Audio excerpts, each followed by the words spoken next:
This is Radio Now 95.3 FM. Come for the news, stay for informed conversations. You're welcome back into the conversation. This is The Interview. Last week, the army arrested some Yoruba Nation agitators who had attacked the Oyo State Secretariat in Agodi, Ibadan. They were dressed in foreign military camouflage and armed with dangerous weapons while carrying the Yoruba Nation insignia on plaques. In Nigeria's history, now this isn't the first time that we've seen attempts at a takeover and secession. The call for secession has been heard in parts of the southeast and the southwest. This now raises the question of self-determination in a Nigeria where the constitution firmly stands against a division of the country. Joining us this morning on the conversation is political analyst and commentator Jide Ojo. Mr. Ojo, good morning and thank you for joining us on the conversation. Yeah, good morning. To start with, Mr. Ojo, what was your reaction when you heard the news of the Yoruba Nation's agitators and their subsequent arrest? Well, it came as a rude shock because this is getting out of hands. This particular issue is what I wrote on in my column in The Punch of today. And I'm asking the security agencies to quickly tame this terrorist, given the fact that on May 28, 2023, this group invaded Amaludun 99.1 FM Ibadan, one of the FRCN stations, and they took over the station around 6 a.m. Some of them eventually were arrested and are currently being prosecuted by the Oyo State government. Now, what they did on the 13th of April is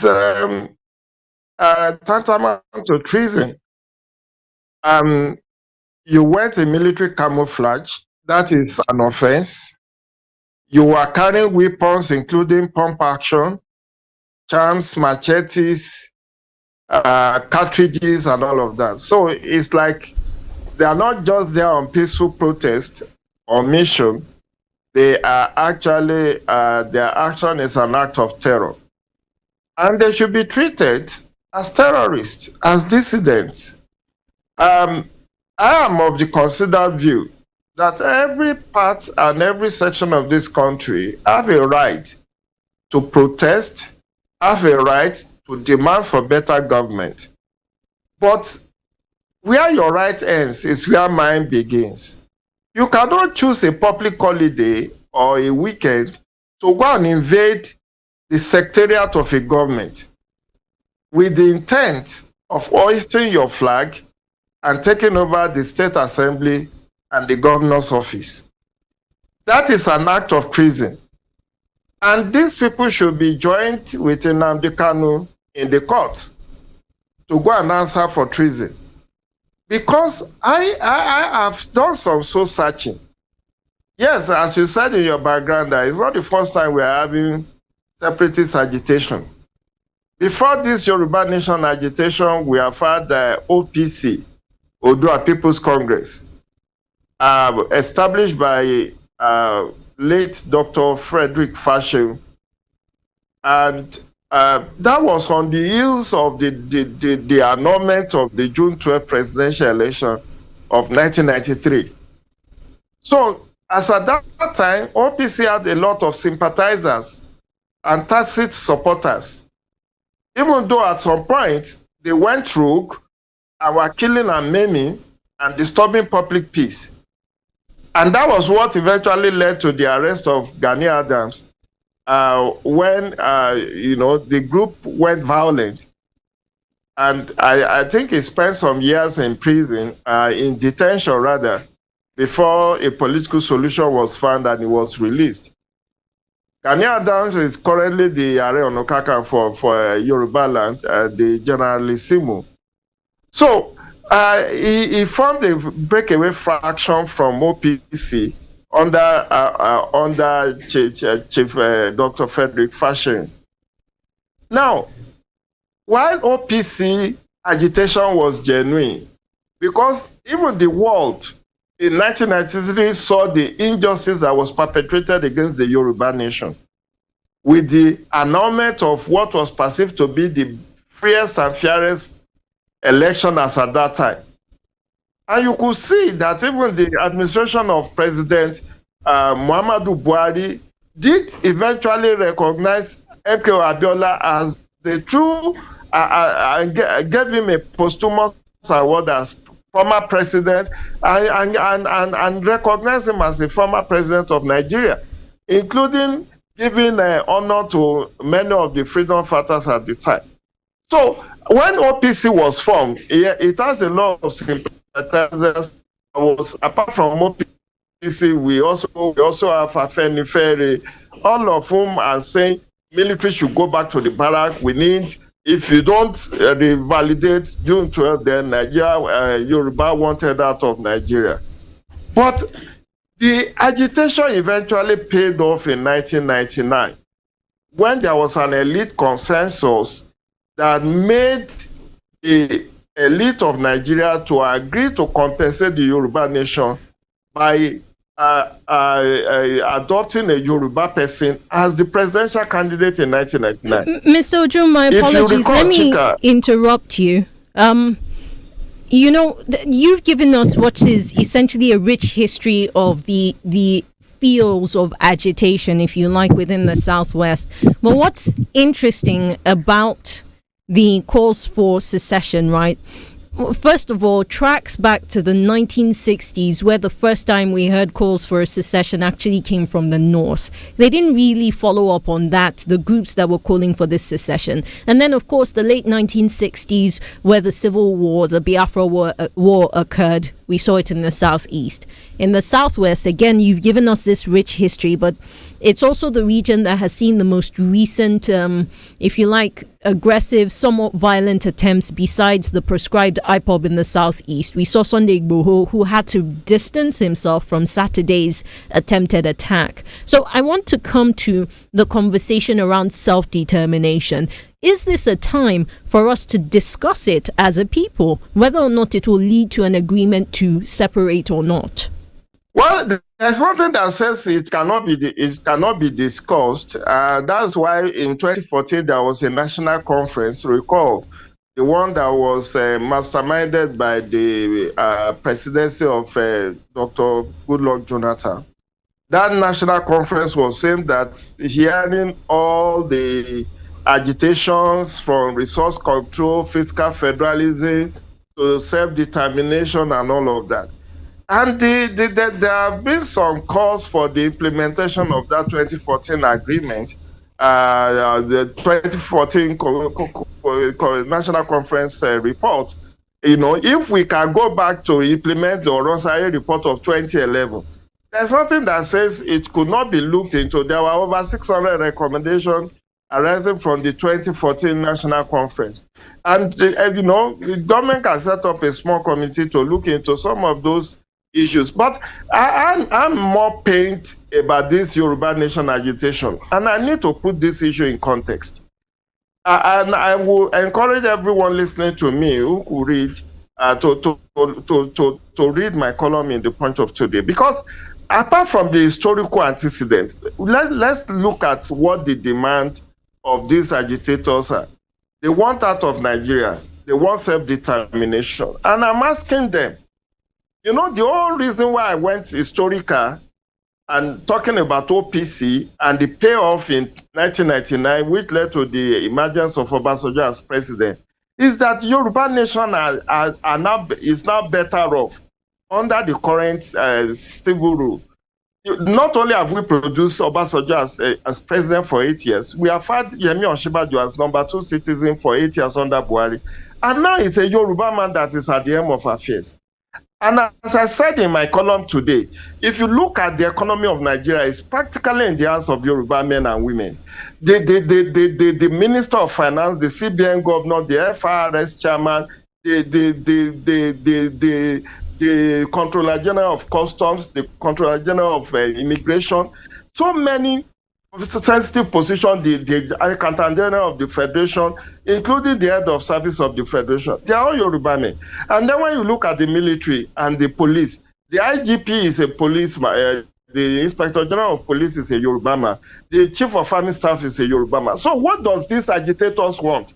What else do they want? They want Nigeria they want Yoruba to determine to go their separate way so that we can rule over ourselves, a fraction of a country.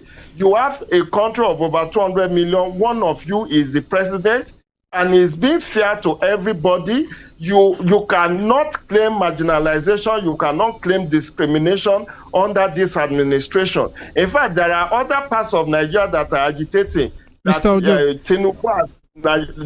Tinubu has Yorubalized the country. Now, Mr. Ojo, I do apologize. I do apologize for interrupting you, but I want to hone in on this idea of self-determination. As Nabila has pointed out, we've seen the conversation come up in different parts of Nigeria, but more directly, I want to understand: is it possible for a person or a group to hold an identity that is historically and definitively theirs, and still remain within the entity of Nigeria without these sort of outbreaks or outbursts that we have seen in the case of the Yoruba Nation?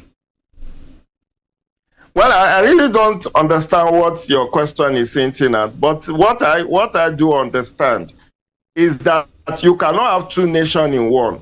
There's only one indivisible country called Nigeria. Anyone that doesn't want to be a member of this country is free to seek citizenship of another country. After all, nobody is holding back. Those who have japa from Nigeria, nobody has stopped them at the border and said you should not travel. So people have left of their own accord. They have chosen, in fact, some have even denied their Nigerian citizenship. It's within their right. But you cannot foist yourself on the rest of us who want to be Nigerian. That is my own point. It's not like anybody is... Look, this is the context. I don't know whether I'm speaking to Chika. You're speaking with Stephen. Who? Stephen. Okay. Now, Stephen, now this is the point I'm trying to make.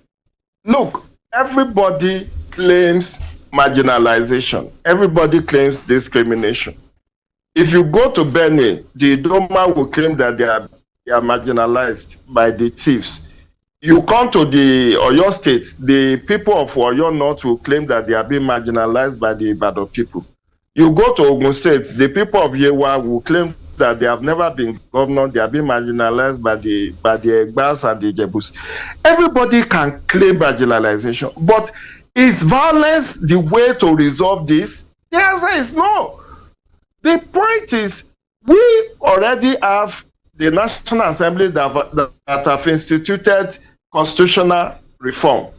If your group feels sufficiently agitated, you can get a lawyer, or you can come together and write a memorandum, in which case you state your position of what you want out of Nigeria. That is tenable. That is allowed. And mark you, there is also a provision in the Constitution that talks about Section 14, Section 3 of the Constitution that talks about federal character principle for purposes of national unity and national cohesion. Yes, I understand that many of our political leaders have not been very upright and straightforward in implementing this federal character principle. That's why you have the IPOB agitation. That was why we have the Niger Delta Avengers. That's why we have MEND, Movement for the Emancipation of Niger Delta, and all of that. But you cannot think that the way you want to go about yours is through terrorist activity. Because look at what IPOB agitation.